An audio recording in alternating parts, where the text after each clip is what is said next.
गुरुवर को नमोस्तु नमोस्तु नमोस्तु।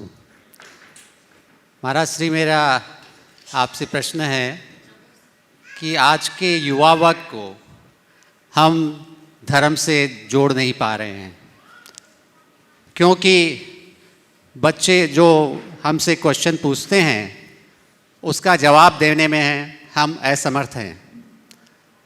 क्योंकि धर्म में वो कहते हैं कि धर्म में जो सिखाया जाता है उसके बिल्कुल विपरीत अपनी सांसारिक दिनचर्या है। धर्म में त्याग, अपरिग्रह सिखाया जाता है, जबकि हम अपने बच्चों को जोड़ने के लिए, आगे बढ़ने के लिए प्रेरित करते हैं। तो वो हमसे ये पूछते हैं कि सही क्या है। तो गुरुवर से मैं प्रार्थना करूंगा कि वो हमें बताएं, जिससे कि हम बच्चों को धर्म से जोड़ सकें। देखिए, बहुत ही अच्छा सवाल है। सबसे पहली बात तो मैं कहूँगा कि हम अपने बच्चों को जब भी धर्म करने के लिए प्रेरित करें तो उन्हें हम केवल पूजा पाठ की बात न करें।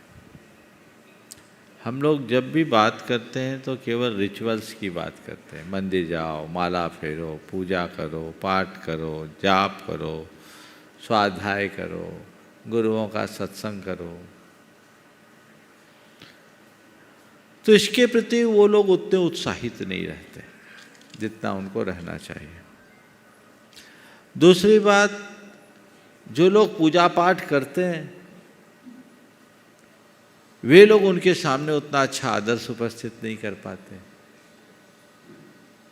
तो ये एक ऐसी दुविधा है जिसके कारण हमारे धर्मी होने का आकर्षण मंद पड़ जाता है। यदि मैं धर्मी हूँ भीतर से तो मेरा व्यक्तित्व इतना प्रभावी होगा कि खुद लोग आकर्षित होंगे। पर प्रायः जितने भी धर्मी गण हैं वे अपने धर्म को अपने रिचुअल्स तक सीमित कर रखे। मंदिर में जितने मगन होकर पूजा पाठ करते हैं उसका असर मंदिर से निकलते ही खत्म हो जाता है। तो पहली बात, रिचुअल्स के साथ हम उन्हें स्पिरिचुअल की तरफ मोड़ें। हम अहिंसा, संयम, तप जो धर्म का मूल तत्व है उसे समझाएं और उन्हें ये बताएं कि ये हमारे जीवन का मूलभूत आदर्श है, सिद्धांत यही सही है। अब व्यवहारिक स्तर पर हम उसे जितना अपना सकें अपनाने की कोशिश करें। एक साथ सब चीजें नहीं अपनाई जा सकती। दो तरह के लोग हैं। एक व्यक्ति है जो बुराई को बुराई मानता है, भले उसे छोड़ नहीं पाता, और एक व्यक्ति है जो बुराई को ही अच्छाई मानकर अपना रहा है। दोनों समान है क्या? जिसकी दृष्टि में बुराई ही अच्छाई है वो बुराई से कभी मुक्त नहीं हो पाएगा। लेकिन जो बुराई को बुराई मान रहा है और अपनी मजबूरी वश या अपनी दुर्बलता वश उससे मुक्त नहीं हो पा रहा है, वो आज नहीं कल उससे दूर हो सकता है। तो हम जो पूजा पाठ, भक्ति, आराधना, धर्म साधन करते हैं उससे हमारे हृदय में एक विश्वास तो जगता है कि मेरे जीवन का मूल आदर्श क्या है। मैं एकमात्र शुद्ध आत्म तत्व हूँ, एक परमाणु भी मेरा नहीं है, मुझसे पृथक कुछ भी नहीं, मेरा केवल मैं हूँ, ये श्रद्धान है। लेकिन ये मेरी दुर्बलता है कि इसके बावजूद मुझे बहुत सारी चीज़ें जोड़नी पड़ती है। वो जोड़ रहा है लेकिन ये मेरे नहीं है। उसमें भी दो दृष्टिकोण, एक तो सब छोड़ दे और एक सबके बीच रहते हुए भी उनमें आसक्त ना हो। अगर आध्यात्मिक चेतना जग जाए तो कोई जरूरी नहीं कि वो व्यक्ति साधु बने, त्यागी बने, पर मैं इतना कहूँगा वो व्यक्ति साधु बने या ना बने, सज्जन जरूर बनेगा। त्यागी बने या ना बने, भोगी नहीं रहेगा। वो जानेगा, वो अनासक्त होकर जिएगा। उसकी अंदर की श्रद्धा जानती कि मैं क्या हूं, ये मेरा कर्तव्य है जो मैं अपना रहा हूं। पर ये सबसे भिन्न है। एक अज्ञानी व्यक्ति के पास की कोई चीज खोती है तो रात दिन बेचैन होता है, और ज्ञानी व्यक्ति की कोई बड़ी वस्तु भी खो जाए तो उसे कोई खास फर्क नहीं पड़ता, वो मेरा था ही नहीं।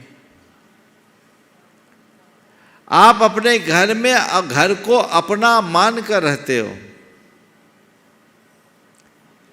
तो घर में एक स्क्रैच भी आ जाता है तो वो जी को लगता है। और किसी 5 स्टार होटल में आप रुकते हो, आपके घर से ज़्यादा अच्छी सज्जा उसकी हो, आपको कोई फर्क लगता है क्या? क्यों? ये मेरा नहीं है, रह रहे हैं पर मेरा नहीं है।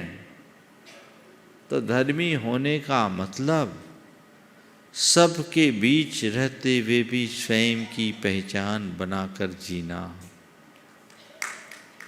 और ये विश्वास जगाना, ये सब नदी नाव संयोग है मेरे पास, मैं छोड़ नहीं पा रहा हूं, पर मुझे मालूम है ये मेरे नहीं है।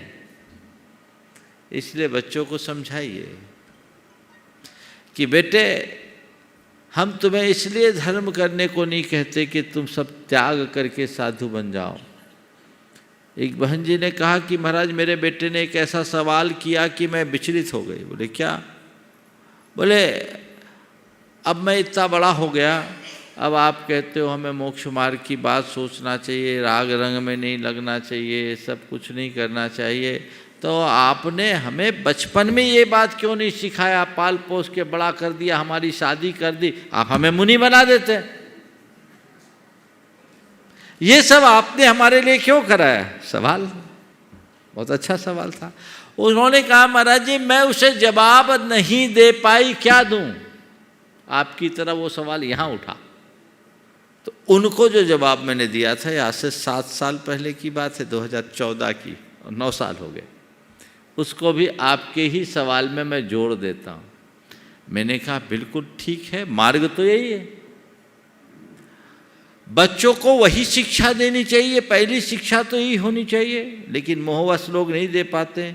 कोई बात नहीं, यदि हमने बचपन में वैसी शिक्षा नहीं दी तो कोई बात नहीं, बड़े होकर के भी शिक्षा लेके जब जागो तभी सवेरा की उक्ति को चरितार्थ तो किया जा सकता है, और मार्ग तो यही है।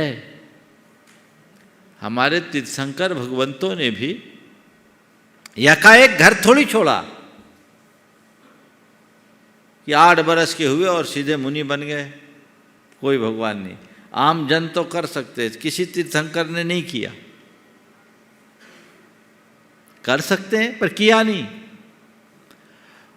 84 लाख वर्ष की आयु लेकर, 84 लाख पूर्व की आयु लेकर आए आदिनाथ भगवान। 83 लाख पूर्व तक तो राज्य में ही रहे। क्या उनको ज्ञान नहीं था? ज्ञान था, श्रद्धान था, सब कुछ था, लेकिन वो नहीं छोड़ पाए।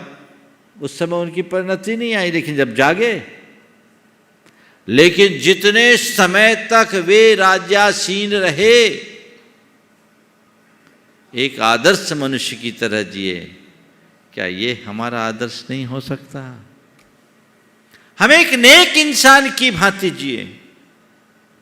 हम साधु बने न बने कोई बात नहीं, सज्जन बने। वो सज्जनता धर्म को आत्मसात करने के बाद ही आती है। इसलिए ये बातें निरर्थक नहीं हैं। एक आध बार बच्चों को मेरे पास ले आओ और उनसे कहो कुछ मत करो, एक आध हफ्ता शंका समाधान सुन लो, यही वाला क्लिप सुना देना, उनकी सोचने का तरीका बदलेगा। हम लोगों की एक कमी और है, हम लोग धर्म सिखाते नहीं, धर्म के नाम पर कुछ बातें थोपते हैं। अपनी आदत भी बदलनी होगी। धर्म चेतना के जागरण से होता है, किसी के कहने से धर्म नहीं होता। अंतर मन की स्वीकृति जब होती है तब धर्म घटता है। तो वैसा धर्म घटेगा तो निश्चित बदलाव आए।